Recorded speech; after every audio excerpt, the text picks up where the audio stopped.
A estación de investigación Orión flotaba en el borde del sistema Xenón 22. Sus pasillos vacíos resonaban con el zumbido constante de los motores de contención. La doctora Freya Croque ajustó los sensores por la 10ª vez en esa hora, fijando los ojos en la anomalía que pulsaba más allá de las ventanas blindadas. Un agujero negro joven catalogado como V726, cuya masa distorsionaba el espacio-tiempo de manera imprevisible. Los informes anteriores mencionaban sonidos susurrantes captados por las ondas, vibraciones de baja frecuencia que los algoritmos traducían como patrones casi lingüísticos.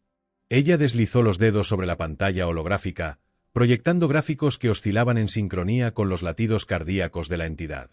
Fue entonces cuando escuchó el primer chasquido, un clic metálico proveniente del laboratorio de muestras, seguido del fuerte olor a ozono quemado. Cuando se volvió, la puerta sellada estaba entreabierta, aunque el registro de seguridad indicaba que nadie había entrado o salido en las últimas 6 horas. La sala de comunicaciones brillaba con luz ámbar. Los monitores parpadeaban en código Morse irregular. Eduardo, el ingeniero de sistemas, estaba inclinado sobre el consola principal, con las manos temblorosas mientras ajustaba los receptores. «No es interferencia», murmuró sin mirarla. «Está respondiendo». Freya se acercó, notando que los datos brutos de las transmisiones formaban secuencias repetitivas, como un eco distorsionado de sus propias palabras durante las transmisiones anteriores. De repente, el sistema de audio emitió un sonido grave, una nota prolongada que vibraba en los huesos. Eduardo cayó de rodillas, sujetándose los oídos, pero Freya permaneció inmóvil, percibiendo que la frecuencia coincidía con la resonancia de un canto gregoriano que su abuela solía cantar. La pantalla central se encendió, mostrando una imagen granulada, una silueta humanoides, pero sin rostro, parada en la cámara de descompresión. El sello de tiempo mostraba que la filmación era en vivo. En la enfermería, el cuerpo de Julia flotaba en un tanque de éxtasis, los miembros retorcidos en ángulos imposibles. La bióloga había colapsado durante la recolección de datos. Su esqueleto se reorganizaba en una estructura simétrica, pero no humana.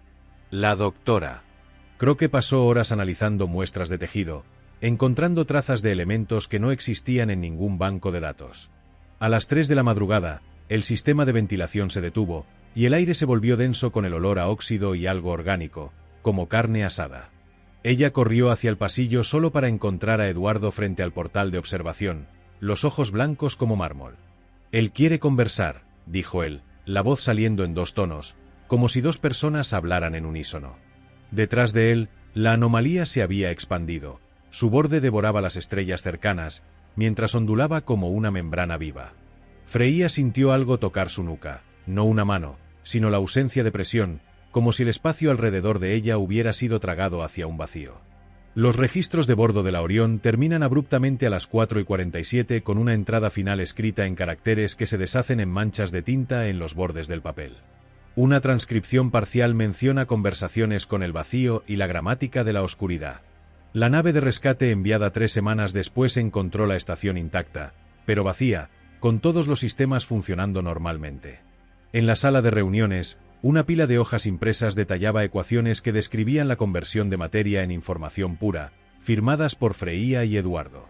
La última página, garabateada en caligrafía temblorosa, contenía una sola frase: «Nos convertimos en la traducción». Hoy en día, astrónomos amadores afirman que V726 emite una señal débil, pero constante, en la frecuencia de 117 Hz, la misma que el cerebro humano en estado de miedo profundo. La nave de rescate Dédalo flotaba a 50 kilómetros de Orión, sus faros cortando la oscuridad mientras la comandante Iria Noir ajustaba los sensores externos.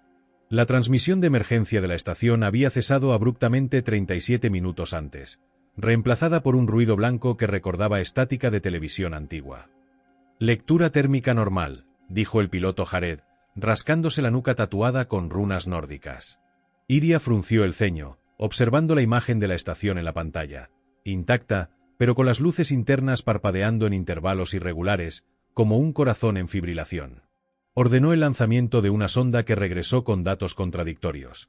Atmósfera estable, pero con trazas de compuestos desconocidos, similares a feromonas de insectos sociales. Al atracar, el olor a ozono los recibió, más fuerte cerca de la sala de comunicaciones, donde los monitores aún mostraban la misma secuencia de números primos en bucle. Jared fue el primero en notar los dibujos en las paredes de la cámara de descompresión, espirales geométricas hechas de una sustancia viscosa y negra que brillaba bajo la luz artificial. «Esto no estaba en las transmisiones», susurró, frotando un fragmento entre los dedos. La sustancia se pegó al guante, extendiéndose como tinta viva antes de evaporarse. Iria avanzó hasta la enfermería, encontrando el tanque de éstase vacío, excepto por una película plateada en el fondo, que se contrajo al ser tocada.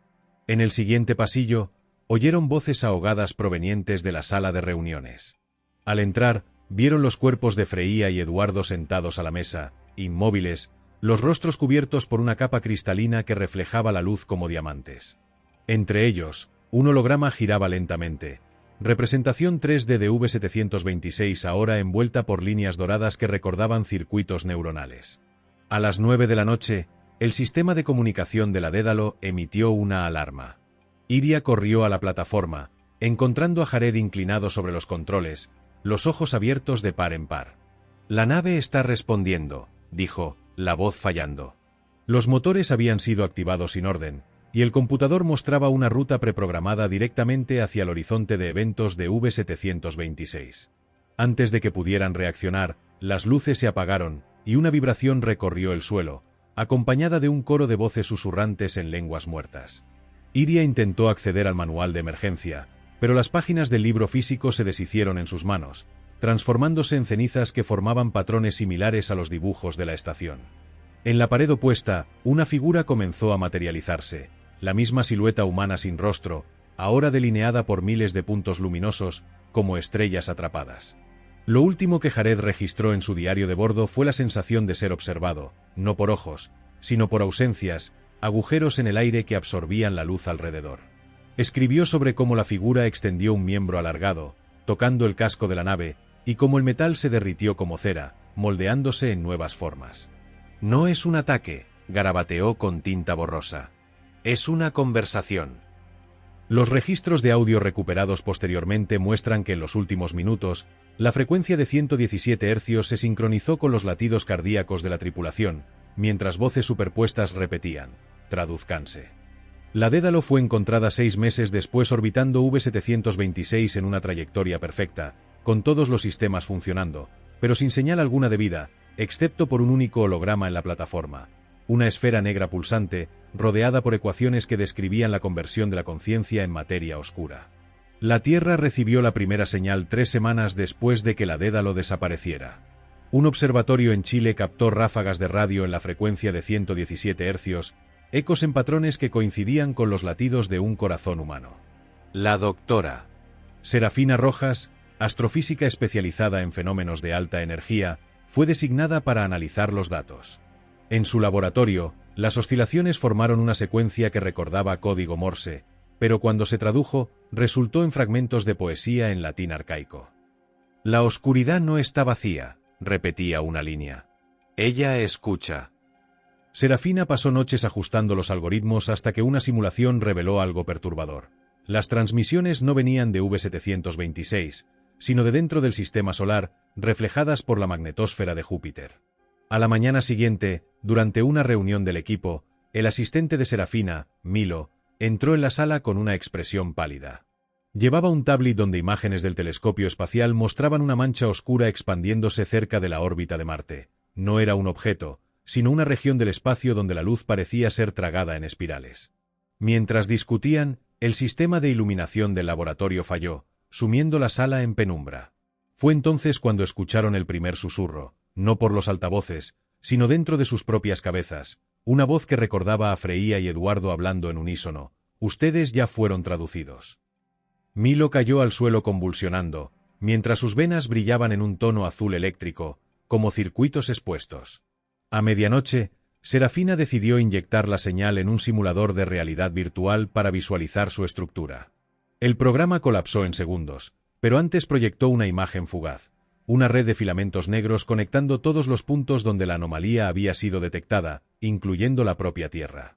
Horrorizada, comprendió que los nudos de la red coincidían con lugares de extinciones en masa en la prehistoria. Antes de poder compartir la descubierta, el sistema de seguridad del laboratorio cerró todas las salidas. Las pantallas comenzaron a mostrar vídeos en bucle, personas alrededor del mundo paralizadas en posturas extrañas, sus cuerpos cubiertos por la misma sustancia viscosa de las paredes de la Orión. Una de ellas era la hija de 6 años de Serafina, sonriendo para la cámara, mientras su piel se transformaba en una capa cristalina. En el último registro de su diario, escrito con una pluma que derramaba tinta negra en las páginas siguientes, Serafina describió cómo la oscuridad entró por la ventana del laboratorio, no como ausencia de luz, sino como una presencia que envolvió su brazo derecho. Sintió información siendo transferida a su mente. Ecuaciones, memorias de Freya, el olor a ozono, la voz de su abuela cantando. Justo antes de perder la conciencia, entendió que V726 no era un agujero negro, sino una especie de mente usando la estructura del espacio-tiempo como lengua. La última línea garabateada, en letra casi ilegible, decía: somos la gramática. Somos la traducción. Hoy en día, los satélites aún detectan la red de filamentos, ahora extendiéndose hasta la órbita de la Luna. Algunos afirman que, si sintonizas un radio en las profundidades del océano, oirás a niños susurrando en idiomas que no existen, mientras la oscuridad se acerca, no para destruir, sino para reescribir.